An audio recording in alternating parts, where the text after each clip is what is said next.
Hi everyone, welcome back to Lola's Frugal Life podcast. Today I wanted to talk about how meal planning can help lower your grocery budget. With the cost of groceries having risen so much recently, many of us are really trying to do everything that we can to cut back on the amount of money that we're spending on food. And even if we felt like we had a pretty good process in place before and we were really able to stick to those budgets in the past, it seems like it's becoming more and more difficult to stick to the amounts that we had been spending. And I'm not saying that by meal planning, suddenly you're going to be able to get back to those lower prices, those lower total dollars that you were spending before, because individual items have gone up significantly. So more likely than not, our grocery budgets are going to have to be higher than they were in the past. But the thing is that by meal planning, we know that we're making the best of our grocery budget because we're being very careful about what we're purchasing and making sure that we're only buying the foods that we're actually going to cook. I know that none of us want to waste food at all, just in general, but with the cost of groceries being so high, it's even more important now that we make sure that we're actually eating what we purchase, because every time we buy something and then don't eat it because it went bad or expired and we had to get rid of it, that's money that we spent on food that basically just went in the trash. And now you have to replace the food with new food. If you were going to use an ingredient in a meal and then you had to throw that out, it means you need to replace it with something else to eat that night. So by meal planning, we can be much more accurate in purchasing the food that we know we're actually going to eat. So if you're not already meal planning and you're really trying to find another way to get your grocery budget back a little bit closer to what you'd like it to be, meal planning is something that you might want to start thinking about. When we go into the grocery store without a plan, we often wind up purchasing things that we might not wind up cooking. By planning out your meals for the week, you can create a shopping list off of that, based off of that meal plan. So you can make sure that you're only purchasing what things you actually plan to be cooking that week. And purchasing extra items that you do not actually need right now can add a lot to your bill. So by making sure that you know, this is what I'm going to cook, this is what I'm going to need, and just purchasing those items can really help keep that spending amount lower. If you're purposeful about buying additional items that you are going to have a plan to use, that's not going to cost you extra money in the long run. It's when you wind up purchasing extra items and then you don't use them because that winds up costing a lot of money. You might wind up stocking up your freezer and your pantry with all these extra items that add up over time. And if you don't have a plan to use them up, they're going to wind up getting tossed in the trash at some point. Of course, it's totally fine to pick up some extra chicken because there was a great sale or some extra sides or anything like that.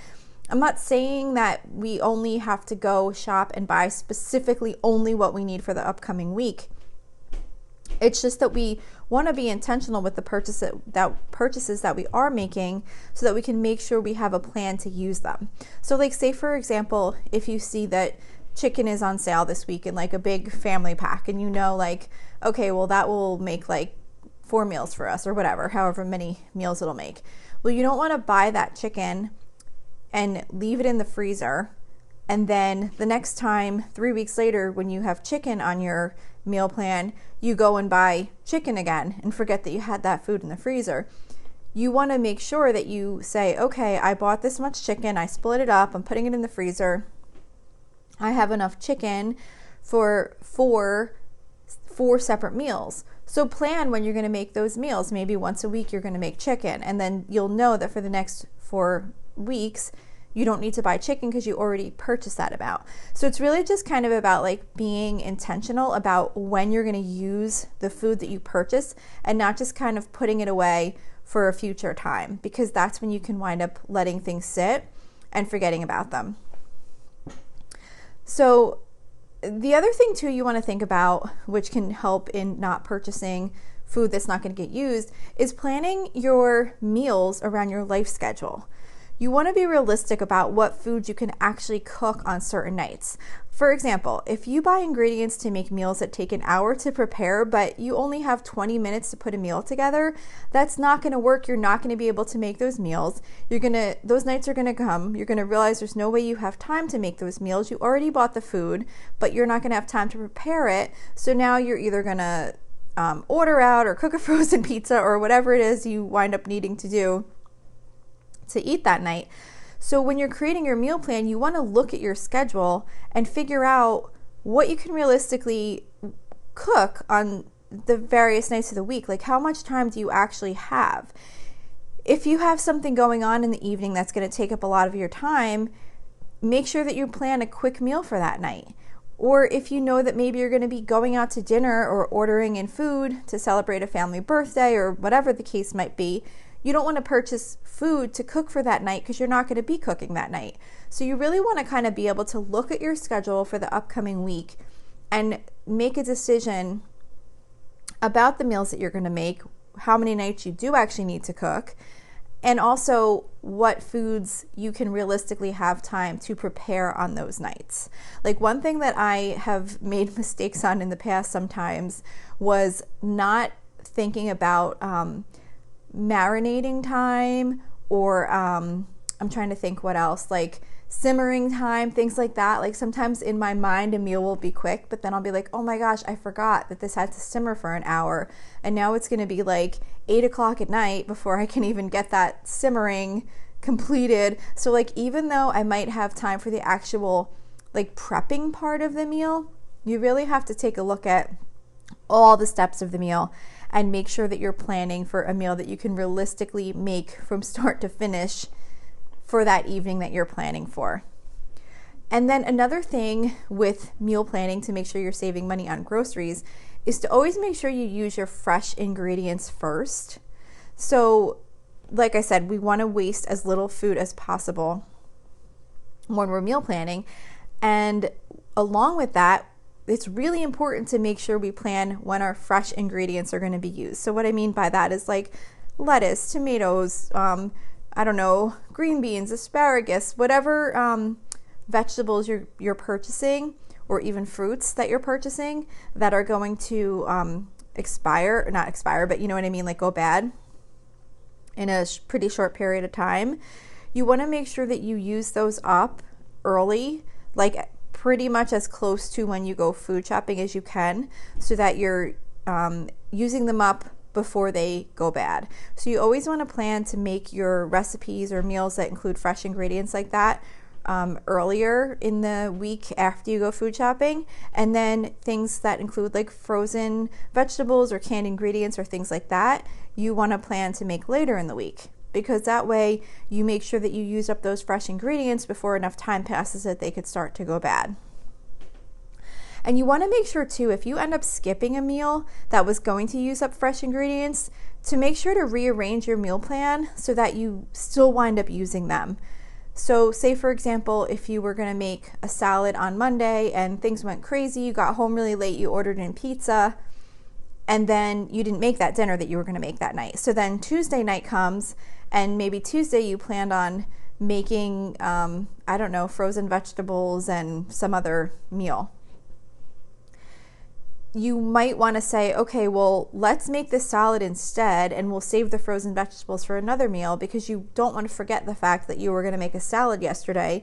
And if you just stick with your Tuesday meal plan without considering the fact that you didn't make that salad yesterday, those salad ingredients are likely going to sit in your fridge and go bad. Or if you decide you want to still make what you were originally going to make on Tuesday night, say it includes frozen vegetables or whatever, and you don't want to have the salad with that meal because either it just doesn't go with the other parts of the meal or for whatever reason, then maybe say, okay, well, I'm going to make a salad to have for lunch tomorrow. But it's just making sure that you're considering, if you had to skip a meal, what ingredients or foods were included in that meal, and is it something that I need to make sure I use up or it's going to go bad. So it's really important to try and make sure those fresh ingredients are used up, because those are the ones that usually wind up costing us a lot of money for purchasing them and then getting them tossed in the trash because they go bad really quickly. Another way to lower your grocery budget is by making sure you use your leftovers, because if you're buying less groceries, it's obviously going to cost less. So you want to make sure that you're using up everything that you purchase. So when you're planning your meals for the upcoming week, make sure to plan to use up any leftovers you have. And that doesn't just have to be leftovers from a meal. It could be side dishes that you want to use up. Maybe you have a side dish that you just made and you're going to be grocery shopping tomorrow, but you know you could use that in the next day or two. So maybe you don't need to purchase a side dish for that upcoming day, and you can skip that and use up what you have. But it can also be things that you purchased and you didn't get to make yet. Like I said, sometimes you wind up needing to order out if a day gets crazy. You just don't have the time to make the meal that you planned on cooking that night. So make sure that you use up those ingredients in a future meal plan. If you plan to make something on Thursday night and you didn't wind up making it, well, maybe put it on Monday's meal plan. And then that's one less meal that you have to purchase next week. You also always want to make sure that you check your freezer and cabinets and fridge to see what else you have that can be used up. Because a lot of times you might be surprised at how much you already have that can go into that next week's meal plan. And that helps you use up all the food that you're purchasing, and it makes your spending less for the upcoming week because you have things on hand that you already purchased. And if you're not being intentional about doing that and looking through what you already have, it's so easy to forget what you already have on hand, and then you can end up purchasing the same things again, and those costs all add up. Another thing that's good about meal planning, how it can save you money on groceries, is if you're meal planning and looking to see what you need for the upcoming week, it's going to make you go to the grocery store less. You're not going to realize that you purchased part of a meal, but you need other ingredients to complete the meal. So now you have to run back out to the grocery store. You're going to have a complete list of everything you need, and you're going to get everything all at once. The reason that it's important to lessen your trips to the grocery store is because often every time we enter the grocery store, it's likely that we'll end up grabbing a few more things that we wouldn't have otherwise purchased.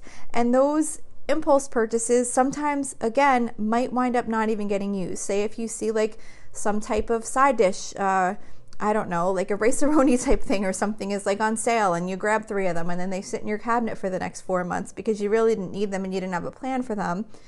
Or, I don't know, whatever. You wind up seeing items that you weren't ever intending to purchase, and a lot of times we can end up grabbing those. So the less times we can go into the grocery store, the less likely it is going to be that we're going to make extra purchases like that. And it also saves time and gas money by not having to make extra trips to the grocery store. So by meal planning, it not only saves us money in not making those impulse purchases, but it also saves us gas by not having to drive to the grocery store again. Another thing you want to consider when planning your grocery spending is making sure to plan for breakfast, lunch, and snack foods. And I don't mean to literally meal plan those. I do not write down, that I'm going to have eggs on Monday or a smoothie on Tuesday. I don't do things like that. But we have kind of some standard things that we eat for breakfast and for snacks. Lunches, I usually try and have leftovers, but sometimes that doesn't always happen. So you just want to kind of take a look and see what things you have on hand for those meals, and maybe pick a few breakfast food staples and keep them on hand. Maybe if people in your house like to make sandwiches, you could get some lunch meat. I know I actually stopped buying lunch meat because I would buy it and then nobody would realize it was there, even though it was right in the deli drawer. But I don't know, you think you could just look there and see it, but the end of the week would come and all of a sudden I'd realize nobody even opened the package of turkey meat that I bought, and then I would have to throw it in the trash. And especially as expensive as deli meat is now, it was really upsetting and awful to have to throw that in the trash. So I stopped buying it, and then if somebody requests it, I'll get it for them specifically, but I stopped buying it just to keep it on hand. That's just a side note. But anyway, it's more just the thought of kind of having an idea of what your family's going to eat for breakfast, lunch, and snacks, and taking a look and seeing what you have on hand, and then just kind of restocking some of those items. Because you want to make sure you're purchasing those items at the grocery store, because if you don't have things on hand and people are running out to the convenience store or ordering takeout for any of those meals, it's going to wind up costing you a ton more money than by just making sure that you include those in your plan for the week when you're doing your grocery shopping preparation. And then I just want to say, meal planning does not have to be complicated. A lot of people are kind of opposed to meal planning because they feel like it's going to take up too much time. They don't want to be committed to cooking certain meals on certain days. You don't have to do any, there's no like specific rules to meal planning. You don't have to stick to specific meals for specific nights. You can just plan a handful of meals that you can pick from. Of course, you want to be careful of how long things take to cook and make sure that you can prepare those meals at some point during the week, because you don't want to find out that you picked 5 complicated meals and you have no nights that you can make them on. So just being mindful of having some ideas for some of the meals that you want to make, even if you don't know the specific dates that you're going to make them. It's the fact that you have ingredients on hand for a complete meal. You're not just buying like chicken, but you don't have egg and breadcrumb to make chicken cutlets, or buying pasta but you don't have sauce to make like a pasta sauce meal. It's about getting the complete ingredients that you need for a meal so that you can cook the food that you're buying. So you can be very specific like I am in having a meal plan, because I like to do that, and I like to just know every morning I look at my meal plan and I know exactly what I'm making that night. But if you do not want to have that, and you're not the type of person that's going to want to cook a specific meal on a certain day unless that's what you feel like having, then just have a handful of meals that you'll make at some point during the week. There's no rules for meal planning. And you can even start small by just planning 1 or 2 meals a week. And even just by doing that, you'll be surprised what a difference it can make in your grocery budget by making sure that you're only purchasing food for those meals that you're going to make. And it'll make it less complicated because you'll know when you go to make those meals, you're going to have all the ingredients on hand. So that's all I have to say about this topic. I hope this was helpful to you in some way. I really do feel like meal planning has made such a big impact in my grocery budget over the years. So I hope this was helpful to you in some way. If you enjoyed this episode, I would love it if you would share it with your friends. I'm really trying to spread the word of this podcast, and if you like it, maybe your friends will too. So I would really appreciate that. And I thank you so much for listening, and I will see you back here next week. So thank you for checking in for this podcast episode. And don't forget, you can always email me with any questions or suggestions at lolasfrugallife@gmail.com. You can follow me on Instagram and Facebook at lolasfrugallife. And you can find a blog post for most of my episodes and definitely all of my meal plan episodes at lolasfrugallife.com. You can also join our private listeners group at facebook.com/groups/lolasfrugallife. And if you enjoy the show, please make sure to subscribe on Apple Podcasts, Spotify, YouTube, or wherever you listen from. And I would love it if you would screenshot the show and tag me on Instagram so I could see you're listening. Also, if you can please take a couple of seconds to rate and review the podcast. Those ratings and reviews are what help the show come up better in search results so that other people can find this podcast. So that will really help me in growing my audience. So that's it for today. Thank you so much for listening, and I hope you have an awesome day.